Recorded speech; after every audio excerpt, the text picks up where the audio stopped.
Hey, y'all. Welcome, welcome, welcome. Today's episode, we are going to talk about trying to break free from the shackles of an unattainable goal of perfectionism, actually embracing spontaneity, and how rather high functioning anxiety or anxiety impacts our ability to enjoy life. I am currently recording from the absolutely stunning and sunny Cabo San Lucas. I have been to Mexico many, many times, but this is actually my first time in Cabo, and it definitely will not be my last. The story of how I even got here is the inspiration for this episode. I'm hoping that the takeaways will be for those of us overthinkers, or even those who are not severe overthinkers, how embracing spontaneity, letting go of control, and thinking of the worst case scenario or why something wouldn't work, which is a defense mechanism and it's a way to protect ourselves. But my experience here not only has been super relaxing.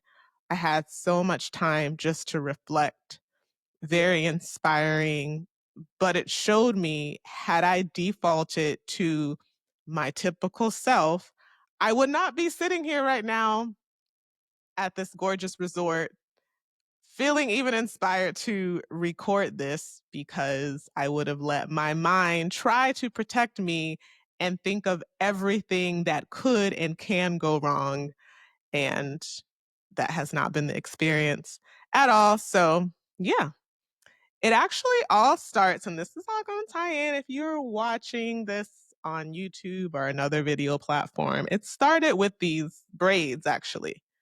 Um, I kind of like them. So I've been seeing all the girls looking super cute in their boho knotless. There's Bora Bora mermaid braids. I mean, it's like every 2 years, there's another name for some hairstyle that is not new. Like, no one is reinventing the wheel, and there's nothing wrong with that. But anyway, I'm like, oh my God, this like looks cute on other people. Let me check it out. So I create this folder on Instagram. So anytime I come across super cute braid hairstyles, I save everything in there. I've been trying to like wear my natural hair, but it's just not working out. This humidity is not playing with me. So I'm like, you know what? Let me get these braids. The issue is, of course, just like anything else, all of the examples of the braid styles are braiders who do these gorgeous styles. They're want 12, 13, 14, up to like $2,000 for a hairstyle. And I am not knocking them or their business because as a business owner and a consultant, I'm all for charging your worth. But listen, I'm not there yet. That's not within my budget. And for me, spending money on anything, I don't care if it's a bag, shoes, trip, experience, home, whatever, it's all about what you value. And yeah, like I very much value my hair, but I just cannot justify paying some of these prices. Now, I am a little bit shamed for what I ended up paying when it's all said and done. But anyway, I go through all of my saved posts, go online, try to see if there's some really crazy reviews. Every establishment is it's impossible to get a perfect review. So, I kind of like discount the outliers because someone's either super pissed or way too excited about something. So I found this African braiding salon. I've never been to an African braiding salon, but I guess I'm late to the party. They're super popular. I typically prefer something a little bit more intimate. Half of it is because I have like 12 strands of hair in the middle of my head, so I'm trying to like preserve those strands and I'm extremely self-conscious about it, but it's enough to like for something to grab on. And maybe you're thinking, well, girl, you don't need to get no braids if you got 12 strands. I hear you. You're right. But as much as I love my wigs, which I do when I'm swapping out between wearing my natural hair, wearing clip-ins or whatnot, it's too hot. Like, it's a hair hat. So I got a hair hat on. Sometimes I wear a hat to protect myself from the sun. So I got two hats. It's just too hot. So I'm like, yeah, I'm going to put some stress on these 12 strands. Hopefully when I take it out, there's 10 left. Okay. So I'm rambling. I go to my appointment. I make the appointment and I'm thinking, again, this is horrible, like worst case scenario, like, oh my gosh, I'm gonna get there. They're gonna have me waiting an hour or two because I've read some of the horror stories, even in the reviews, but I'm like, F it, let me just take a chance. So I go, and the experience actually exceeded my expectations. Granted, the expectations were low. Everyone was really nice. My braider, her name was Jennifer, super sweet. Tried to be as accommodating as she could be, personable, but not a chatty patty. Like, if I don't feel like talking for an hour, fine, but maybe like an hour and 30 minutes later, I'm in a chatty mood, whatever.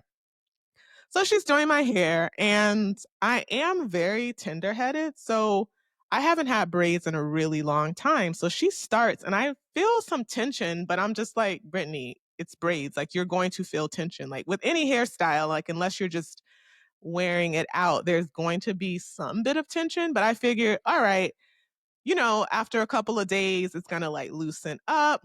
You'll be straight. Like, beauty is pain. I don't care what anyone says. Yes, it's painful to be beautiful or look cute. Sorry. Okay. So she's going and going and going. And I'm like, okay, like this is coming along. It's still a little bit tight, but again, it'll loosen up. You'll sweat. The steam from the shower or something. So I go home, and like once you get home and the adrenaline kind of like wears off from the whole experience, I was like, these braids are tight as hell F. Like these braids are super tight. So I'm just like, damn, like I sat there for all those hours and I let this woman braid my hair when I knew that it was tight from the beginning. But like I said, I just figure it's because you haven't had tension on your hair for a while, because I had been wearing my own hair this summer, trying to be a better and obedient, air quotes, natural. But I couldn't sleep. Them braids were so tight, they were pulling at my innermost thoughts. Like I literally could not sleep. So I'm up super early. As soon as the shop opens, I call them. To my surprise, they get right back with me. They didn't pick up at first, and I was just like, damn, like I should have listened to my overthinking anxious mind and looked at those bad reviews, because those girls ain't lying. But I told them what was going on. I took a picture of my scalp. I'm like, I definitely expressed that I thought that it was a little bit tight when I was there, but I couldn't see the follicles being pulled from my scalp. Like I said, basically, this is unacceptable. Like I was very nice and polite, but I just said essentially, the braids are way too tight. Can they do something to fix it? Like remove some of them, because I need to preserve these 12 strands of hair. So they said, okay, can you come in at noon? And I was like, is there any way for me to come in any earlier? No, like the girl is off. Can you come in at noon? I said, okay, fine, like whatever. So they called me back about 30 minutes later and they were like, oh, actually, she can get there at 11. Can you come in? So, one, I was so glad that I generously tipped Jennifer, because I do think I do think that incentivized her. Now, granted, she could have just been a nice woman and come anyway, but money talks. I don't care how nice you are. And it's supposed to. So I'm driving to the braid shop, and my brother, who is king of spontaneity, calls me. I'm like, oh, hey, what's up, Daryl? And he's like, hey, like, I know this is super last minute. Like, for y'all who know Daryl, like, that's just how he is. But for most of you who don't know my brother, yeah, he is the most spontaneous, self admittedly not the most organized person, but insanely brilliant, creative. When they say think out of the box, he's thinking out of the boxes of the box. And I know that's what contributed to him being an utterly successful entrepreneur, but that's a whole nother conversation. I actually plan to have him on the podcast. We can talk about that. But anyway, I'm driving to get to the braid shop so I can get these tight ass braids replaced, figure something out. Um, and he's like, hey, I know it's really last minute, but me and the kids were going to take a quick trip to Cabo before they have to go back to school. Would you like to come? And mind you, my brother has invited me plenty of other times on trips, but I for the most part, I have declined because it would be like super last minute.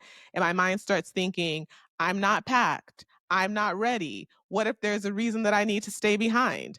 I work remotely, so all I need is great Wi Fi, a laptop, and my hard drive, and I can pretty much do anything. But still, those thoughts cross my mind like, oh my gosh.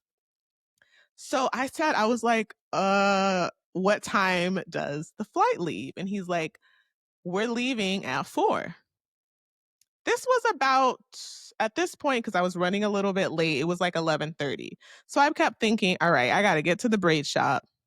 I don't know how they're gonna try to fix this. I could tell them just whatever, take everything out and I just wear a bun or something if I go on the I kept thinking all these things and I said, uh, um, I said, "What's the deadline for me to let you know what I decide to do?" He was like, "Don't feel any pressure whatsoever." I just figured it would be good.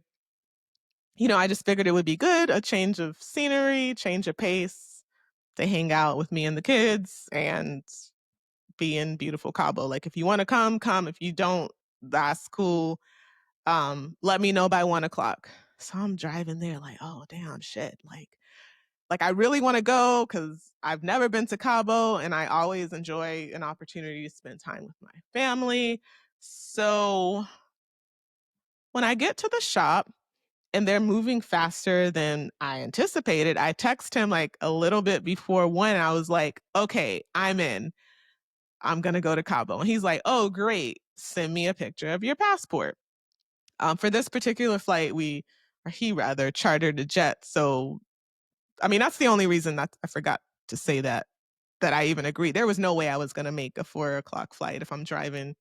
I mean, maybe I could have. Anyway, so I said, oh, okay. He's like, oh, great. Where should I meet you? Your house or the airport? He's like, just meet me at the airport. So I leave the shop. I safely race back home. And then I'm thinking, oh my gosh, what am I going to pack? I also forgot to ask, how long are we going to be there? Do we plan to do any excursions or is it just going to be chilling? And this is the reason typically like I just don't agree to do things because I don't have the control.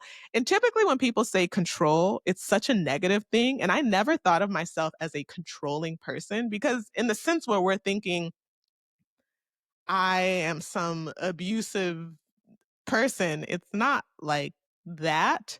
But I have recently realized through therapy, through life experiences, through a lot of reflection, I'm like, damn, you are controlling as fuck, Brittany.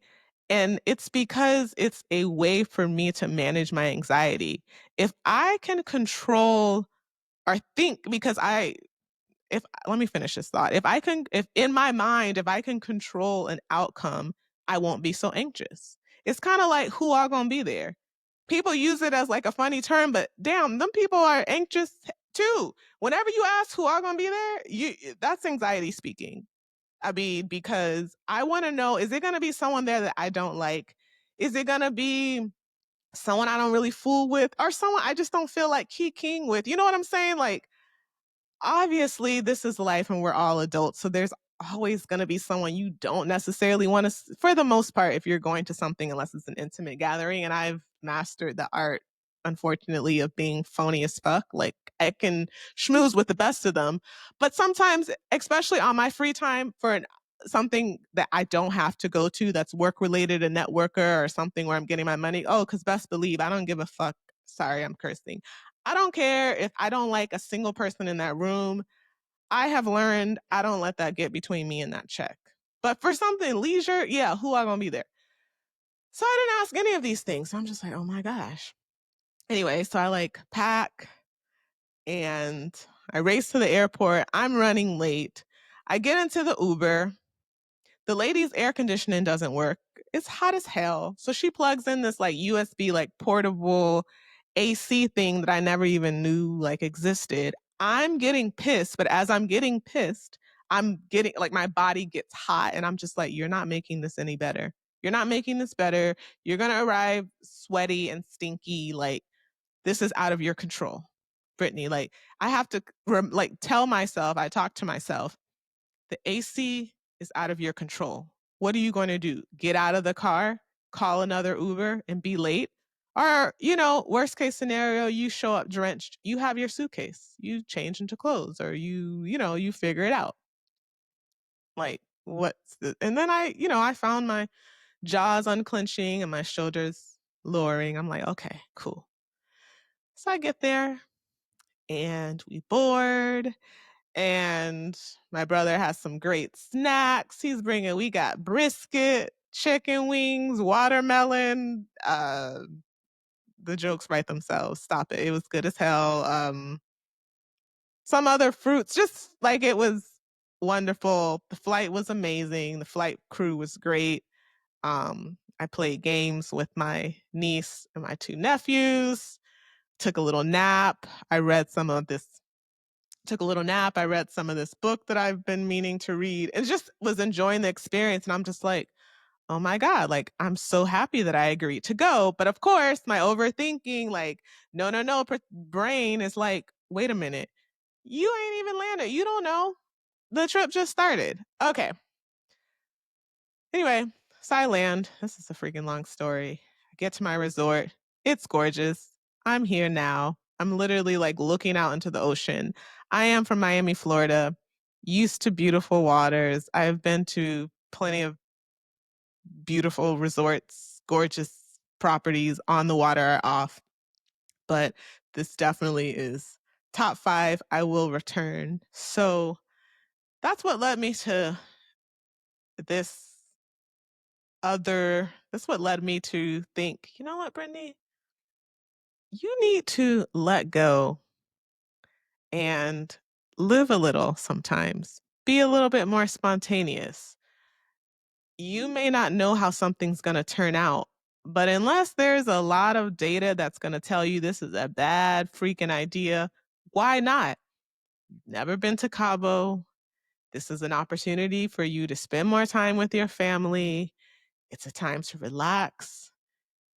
Even though I still at that point did not know when we were coming back, I said, okay, my next my next obligation was Tuesday. This was Thursday, then we left. So I was like, okay, I can, take that video meeting remotely and whatever. Like everything else you can reschedule. And I'm having a fabulous time. And I just wanted to share that because it was a lesson to myself about realizing we are not in control. No matter how much I've tried and my life experiences and everything has shown me, I have literally zero control over the outcome of anything. I take that back. I do have some control. I'm extremely hardworking. I try to set myself up for success in every facet of my life. I have failed miserably in plenty of those, and I've had plenty of resounding, amazing successes. But no matter what, like I literally don't have any control. The best that I can do is try to prepare myself for the best outcome. And I think that's where the anxiety comes from as well. Like, set yourself up for success. If I decline opportunities or I don't do anything spontaneous, then I guess my brain is like, hey, if you don't do it, you can't fail. And it's not me. It's really interesting, even as I say that, it's not me being afraid of a challenge because I am super competitive. Like, I love challenges. It's just, I've realized and I can't, I know every therapist is like, everything stems from your childhood traumas. And I keep thinking, like, damn, did something happen to me and then they men in blacked me and I forgot? Because when I look back on my childhood, it was freaking amazing. We grew up very fortunate. My parents loved me. They love me now. I wish that I really can go back in time and say, what was it or what experience? Maybe it's something that happened in school. Was it something that happened in the playground? What happened in my childhood that caused me to be this type of person? Is it genetic? Is it learned? I don't know.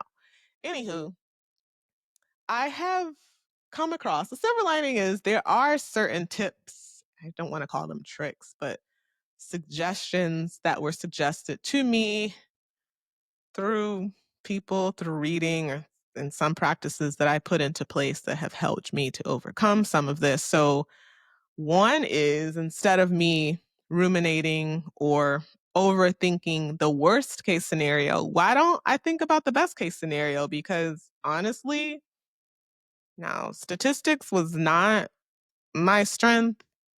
That was the first class that I got a C in, and I was freaking out. Like, this was at school. Yeah, I was horrible at it. Anyway, the probability of the best case or something good happen is just as high as the probability of something bad in a lot of instances. So why focus on the worst of the worst when you can focus on the best of the best? I know why I don't do it because it's kind of along the lines of under promise, over deliver. I rather think of the worst because if something good happens, then I'm like, oh, I'm excited. And if something bad happens, it's like, I told you so. And if you think the best of the best, you want to be like, well, see, you're thinking it's gonna work out just great. Now look what happened. But why even put yourself through that? Like I gain nothing by thinking of the worst case scenario. And also, just I've learned that with spontaneity, it frees me from the anxiety getting out of control and the overthinking. Because once I knew I made that commitment and said yes to the trip, and I knew that he was paying for this, I'm definitely not going to back out if I feel like someone is treating me and I just think it's freaking rude. Now, I've definitely backed out of things plenty of times and I shouldn't even say that. Anyway, so it just kind of frees you. It's like, all right, I made a decision. It feels so good. I made a decision. I am not thinking over and over and over about this. I can now go to the next data point in my decision tree brain. Yes, it's question. Do you want to go to Cabo? Yes. Are you going to Cabo? I have decided yes. So I don't even have to think about that anymore. The next step is the packing. The next step is getting to the airport, then getting to the hotel, and then what are you going to do? You're going to the beach, a massage, a pool. Like, what are you doing? That's the easy part. So that's what's helped me too. The stress of me thinking when I have too many options with anything, whether it's buying a dress or a car or a partner, it sounds horrible. Like, when I have too many options, if the options are like a Cheesecake Factory menu, I don't do well with that. A simple little price fixed menu, I do best with that. These are your options. Process of elimination. Pick something, move on. If it doesn't work out, for the most part, for the most part, you will be okay. So, yeah, I just wanted to share that and encourage my fellow high functioning, ambitious women who overthink everything and try to control everything and try to protect ourselves from hurt. There is nothing wrong with that. I have embraced my personality and it is what it is. It doesn't work for everybody, but hey, that's who I am. However, I don't subscribe to, oh my God, that's just, I try to improve, but I'm saying these are certain things. This was an example of the best case scenario happening. I'm proud of myself and I am intending to enjoy the rest of this amazing trip. Amazing food, amazing drinks. I explore the gorgeous property. The staff is top notch. Amazing. I keep saying amazing, but I don't have another word right now. And yeah, I hope this was helpful.